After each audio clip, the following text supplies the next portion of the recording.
Hi friends, என் பேரு கிருஷ்ணா. நான் ஒரு பிரைவேட் எஃப்எம்ல ஆர்ஜேவா இருக்கேன். எவ்வளவோ forwarded messages, voice messages, video messages நம்ம ஃபார்வர்ட் பண்ணிருப்போம். ஆனா இந்த ஒரு மெசேஜ் கொஞ்சம் வித்தியாசமா இருக்கும் அப்படின்னு நான் நம்புறேன். ஏன்னா இது ஒரு உண்மையான ஆத்மார்த்தமான விஷயத்த என் மனசுல இருந்து நான் சொல்ல போறேன். கண்டிப்பா இது உங்களுக்கு பிடிக்கிற விஷயம்னு சொல்ல முடியாது, ஆனா நீங்க பிடிக்கிற ஒரு விஷயத்த பத்தி அப்படின்னு வேணா சொல்லலாம். அன்பான அப்பா அம்மா, புரிதல் நிறைந்த மனைவி, செல்ல குழந்தை, ஊரே என் பேச்சு கேட்கிற மாதிரி ஒரு வேலை, மாசம் சம்பளம், சண்டே அவுட்டிங், லாங் டிரைவ், பசி, தாகம், கோபதாபம் இருக்கிற ஒரு சாதாரண மனுஷன். என்ன விரல்கள்ல மொபைலை மட்டும் பிடிக்காம அப்பப்போ சிகரெட்டையும் பிடிக்கிற, ஸ்டைலா பிடிக்கிறேன் அப்படிங்கிற ஒரு நினைப்புல பிடிக்கிற ஒரு சாதாரண மனுஷன். பர்சனல் ரீசன்ஸுக்காக ஒரு சர்ஜரி ஒண்ணு பண்ண போயிருந்தேன்.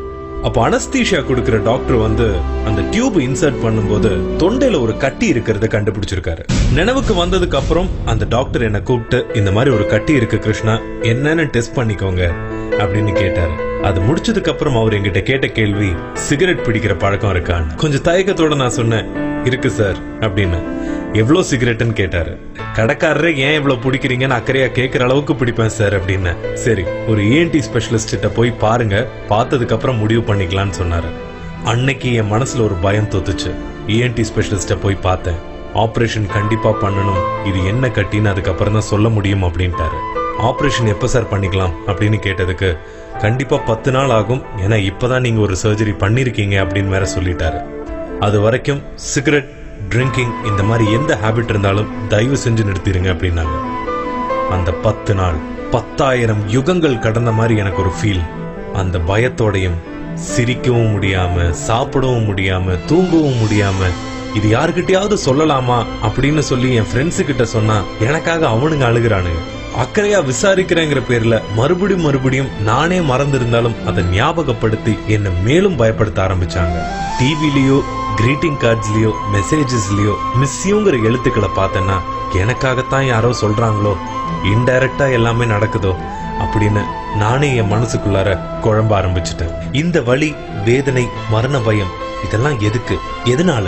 குளிர்காலத்துல ஒரு பஃப், மழை வரும்போது ஒரு பஃப், வயிறு நிரம்ப சாப்பிட்டா அது ஜீரணமாகிறதுக்கு ஒரு பஃப், சூடான டீ ஆர் காஃபி குடிக்கும் போது ஒரு பஃப், நிலா வெளிச்சத்துல ஒரு பஃப், டென்ஷன் ஆகும் போது, பட்டினி கிடக்கும் போது, சிந்திக்கும் போது ஒரு பஃப்னு நம்மளே பல காரணங்களை உருவாக்கி இழுக்கும் இந்த சிகரெட்னால தானே. நான் யோகியோ தியாகியோ இல்ல, சாதாரண மனுஷன்தான். சிகரெட்டை நான் விட்டாலும் அது என்ன விடாது அப்படின்னு நினைச்ச ஒரு சாதாரண மனுஷன்.